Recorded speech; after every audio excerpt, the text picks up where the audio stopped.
Hello दोस्तों। तो आज हम अपना सीपीसी का जो ऑर्डर स्टार्ट चल रहे थे तो वो ऑर्डर कंप्लीट करते हैं। सीपीसी का ऑर्डर 1 का रूल 8A, ठीक है, 8 और एक 9 दोनों हम क्लियर करेंगे, ठीक है, क्योंकि ज़्यादा हो जाता है वीडियो में, इसलिए हम ज़्यादा नहीं कर पाएंगे, इसलिए 8A चलते हैं। ठीक है, इसमें बात की गई है कि न्यायालय की कार्यवाही में राय देने के लिए या फिर भाग लेने के लिए किसी अन्य व्यक्ति या फिर व्यक्तियों के निकाय को अलाउ करने की शक्ति, यानी कि कोर्ट को एक पावर दी गई है कि कोई कोर्ट में कोई केस चल रहा है उसके बारे में राय देनी है या कोई भाग लेना है, ऐसे व्यक्ति को या व्यक्तियों के निकाय को अलाउ कर सकता है कोर्ट। तो समझते हैं कि ये मैटर क्या कह रहा है। ठीक है, इसको समझने से पहले अपन इजी में समझते हैं अपना लैंग्वेज। ठीक है, सीपीसी का ऑर्डर 1 रूल 8A। ठीक है, पिछला अगर आपने ऑर्डर नहीं देखा है तो आप रूल्स देख सकते हो पिछले। अभी हम 8A पे पहुंच चुके हैं। तो यहाँ पर न्यायालय की कार्रवाई में राय देने के लिए या फिर भाग लेने के लिए किसी व्यक्तियों को, ठीक है, या फिर व्यक्तियों के निकाह को अलाउ कर सकती है कौन? कोर्ट। ठीक है, आगे बढ़ते हैं। मुकदमे की सुनवाई के दौरान, जैसे ही ट्रायल चल रहा हो, ट्रायल के बीच में अगर न्यायालय को लगता है कि कोई व्यक्ति है या फिर व्यक्तियों का कोई समूह है ऐसे विधि के प्रश्न पर इंटरेस्ट रखता है, इच्छुक है, जो मुकदमे में सीधे तौर पे यहाँ पर महत्वपूर्ण रूप से शामिल हैं, और यह विधि के प्रश्न लोक हित में उस व्यक्ति या व्यक्तियों के समूह द्वारा अपनी राय प्रस्तुत करने की अनुमति दी जानी चाहिए, तो उस केसेस में क्या कर सकता है? न्यायालय ऐसी अनुज्ञा दे सकता है, अनुमति दे सकता है उन्हें शामिल होने के लिए, भाग लेने के लिए, अपनी राय देने के लिए। जैसे कि एक एग्जाम्पल दिखाता हूँ, फिर बात करेंगे, बाद में समझ में आ जाएगा। ठीक है, मान लीजिए एक शिक्षा के ऊपर कोई मैटर चल रहा है कोर्ट में। ठीक है, शिक्षा के अधिकार के ऊपर से संबंधित है, और इस मुद्दे पर किसी सामाजिक संगठन की कोई विशेष रुचि रखता है। कोई सामाजिक संगठन है वो इस मैटर पे, किसमें? शिक्षा के मैटर में बहुत ज़्यादा रुचि रखता है। ठीक है, कहाँ गया? रुचि रखता है। तो न्यायालय इस संगठन को मुकदमे में अपनी राय प्रस्तुत करने की अनुमति दे सकता है कि भाई तुम कुछ भी कहना चाहते हो तो इस मैटर में कुछ कह सकते हो, न्यायालय अगर चाहता है तो। ठीक है, संगठन के निर्देश के अनुसार मुकदमे में कार्रवाई में भाग ले सकता है। न्यायालय जैसे निर्देश जारी करेगा उस अनुसार वो को जो कार्रवाई है उसमें भाग ले सकता है। वो अपनी जो राय वगैरह प्रस्तुत करना चाहता है तो वो भी दे सकता है। अब आप लोगों को अगर इजी लैंग्वेज में पूरा शॉर्ट पढ़ना हो तो आप ये वाला रेड कलर से पढ़ लिया करो, अगर आपको पूरा नहीं देखना है रूल वगैरह। ठीक है, और ये एग्जांपल है।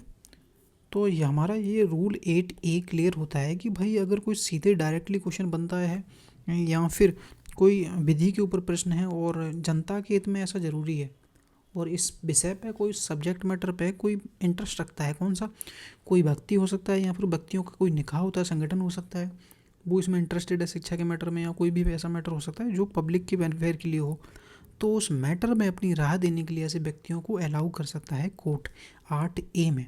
ठीक है, ये ऑर्डर पढ़ना चाहते हैं तो ये भी पढ़ लेते हैं भाई। यदि किसी बात के किसी विचारण के समय, ठीक है, ट्रायल चल रहा है, ट्रायल के समय न्यायालय यह समाधान हो जाता है कि कोई व्यक्ति है या फिर व्यक्तियों का कोई निकाह है किसी ऐसे विधि के प्रश्न में हितवद्ध है जो बाद में प्रत्यक्ष डायरेक्ट हो या फिर सारतः विवाद है, और ऐसे व्यक्ति को या फिर व्यक्तियों के निकाह को उस विधि के प्रश्न पर अपनी राय देने के लिए अलाउ करना लोकहित में आवश्यक है। यानी कि जनता के हित में ऐसा अलाउ अगर उसको कर दिया, उसने अपनी राय दी है तो जनता के हित में ज़रूरी है। तो उस केसेस में ऐसे व्यक्ति को या व्यक्तियों के निकाह को ऐसी राय देने के लिए, अपनी कार्रवाई में भाग लेने के लिए, दो चीज़ों के लिए, राय देने के लिए या फिर कार्रवाई में भाग लेने के लिए अलाउ कर सकेगा। ठीक, ये था हमारा 8A। अब चलते हैं नेक्स्ट पे। यहाँ तक अब डाउट हो तो पूछ लेना, डाउट हो गई नहीं भाई, एग्जाम्पल दिया है और ईजी में दिखा है, और ये अपने ईजी लैंग्वेज में बता ही दिया है। और बाकी वर्ड तो आपको पता ही होगा, निकाय वगैरह व्यक्ति हैं, ठीक है, राय वगैरह प्रस्तुत करने के लिए। ठीक है, अब चलते हैं 8A में। इसमें बात की गई है कि मिस जॉइंडर और नॉन जॉइंडर कौन होते हैं भाई, इनके बारे में। तो रूल 8 के बाद हम आ रहे हैं रूल 9 में, यानी कि ऑर्डर बनकर रूल 9, जिसमें बात की गई है miss joinder and non joinder. Miss joinder कौन? यानी कि गलत पक्षकार। नॉन जॉइंडर कौन? यानी कि आवश्यक पक्षकार।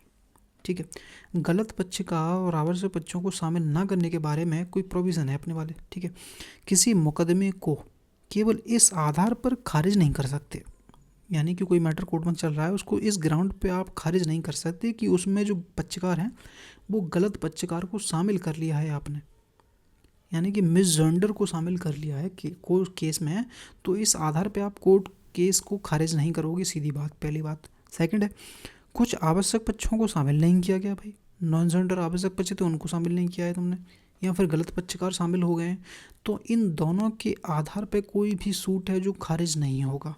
ठीक, आगे बढ़ते हैं।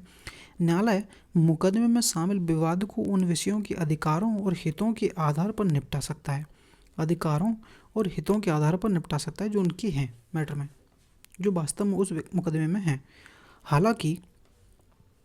हालांकि यह नियम आवश्यक पक्षों के, अब ये थोड़ा प्रोवाइजो है हमारा, इसको थोड़ा ध्यान से देखना कि यह नियम आवश्यक पक्ष यानी कि जो कौन सा था, नॉन जेंडर, आवश्यक पक्षकार के शामिल ना होने से, यानी कि कोई आवश्यक पक्षकार था ना शामिल होने पर लागू नहीं होगा। यानी कि ये जो रूल है किस पे लागू नहीं होगा, इस पे, अगर आवश्यक व्यक्ति ही छूट गया भाई मैटर में। ठीक है, मतलब अगर मुकदमे में ऐसा आवश्यक पक्ष शामिल नहीं है जो अनिवार्य रूप से उस मैटर में शामिल होना चाहिए था, तो यह नियम उस स्थिति में लागू होगा ही नहीं, यानी कि बात ही मैटर की नहीं होगी भाई, और रूल 9 लागू ही नहीं होगा उस मैटर में अगर आवश्यक पक्षकार ही छोड़ दिया तुमने। अब आवश्यक पक्षकार कौन, वो हम बताएंगे अभी, इसमें चलते हैं, लागू ही नहीं होगा। ठीक है, यानी मुकदमे में वो आगे नहीं बढ़ाया जा सकता, जब तक वो आवश्यक पक्षकार शामिल नहीं हो जाएगा तब तक वो मैटर आगे बढ़ेगा ही नहीं, क्योंकि वो आवश्यक पक्षकार है भाई, तुमने उसी को छोड़ दिया। अब एग्जाम्पल समझते हैं, सीधा समझ में आ जाएगा। मान लीजिए एक संपत्ति का कोई विवाद है, कुछ लोगों को गलती से मुकदमे में शामिल कर लिया है या कुछ लोगों को छोड़ दिया है, तो इस मुकदमे को खारिज नहीं होगा यह मुकदमा, क्योंकि हमने पहले पढ़ा था भाई कि ये खारिज हो ही नहीं सकता, मिस जेंडर नो जेंडर के आधार पर तुम कोई भी सूट वगैरह को खारिज नहीं कर सकते। ठीक है, लेकिन अगर उस संपत्ति के मालिक, अब संपत्ति के मालिक की बात हो रही है, को ही मुकदमे में शामिल नहीं किया गया है, तो मुकदमे को आगे नहीं बढ़ाया जा सकता जब तक कि आवश्यक पक्षकार, जरूरी व्यक्ति जो है, उसको शामिल न कर लिया जाए। खारिज नहीं होगा लेकिन आगे भी नहीं बढ़ेगा। इतना याद रखना कि जब भी कोई आवश्यक पक्षकार केस में, जो कि जिस मैटर के ऊपर केस है, प्रॉपर्टी का यहाँ पे संपत्ति विवाद है, ठीक है, तुमने उसके मालिक को ही पार्टी नहीं बनाया और मैटर बढ़ा रहे हो आगे, तो उस मैटर में को आगे नहीं बढ़ाया जाए, खारिज नहीं होगा लेकिन मैटर आगे बढ़ेगा नहीं। ठीक है, जब तक तुम उसको पार्टी नहीं बनाओगे। ठीक है, तो ये था भाई नॉन जेंडर और मिस जेंडर का कॉन्सेप्ट, समझ लीजिए। ठीक है, कौन होते हैं मिस जेंडर, गलत पक्षकार, जिसको कुसंयोजन भी कहा जाता है, और असंयोजन मतलब कि नॉन जेंडर, आवश्यक पक्षकार। ठीक है, अगर दोनों की वजह से कोई भी मैटर खारिज नहीं होगा। ठीक है, लेकिन ये हमारा प्रोवाइजो है कि लेकिन आवश्यक पक्ष अगर छूट जाता है तो मैटर आगे नहीं बढ़ेगा जब तक कि उसको पार्टी नहीं बना लिया जाता। ठीक है, तो ये हमारा रूल 9 और रूल 8A दोनों क्लियर होते हैं ऑर्डर बन के। ठीक है, अब मिलते हैं नेक्स्ट वीडियो में जिसमें हम बात करेंगे ऑर्डर 10 वगैरह के बारे में आगे। ठीक है, तो पिछला वीडियो नहीं देखा तो आप देख लेना।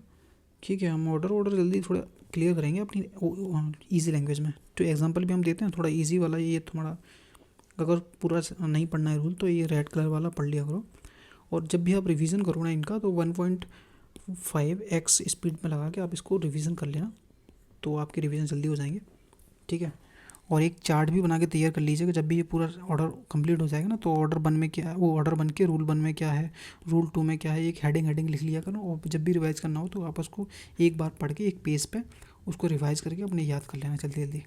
ठीक है, तो ये हमारा 9 miss gender non gender complete होते हैं। इसमें ऐसा कुछ नहीं था बताने लायक, जो हमने पढ़ा है वो आप नोट्स बना के अपने चल लेना, ये पढ़ना हो तो आप पढ़ लेना। ठीक है, मिलते हैं नेक्स्ट वीडियो में। वीडियो को पसंद आई तो वीडियो को लाइक कर लेना, चैनल को सब्सक्राइब कर देना। मिलेंगे नेक्स्ट वीडियो में। Thank you.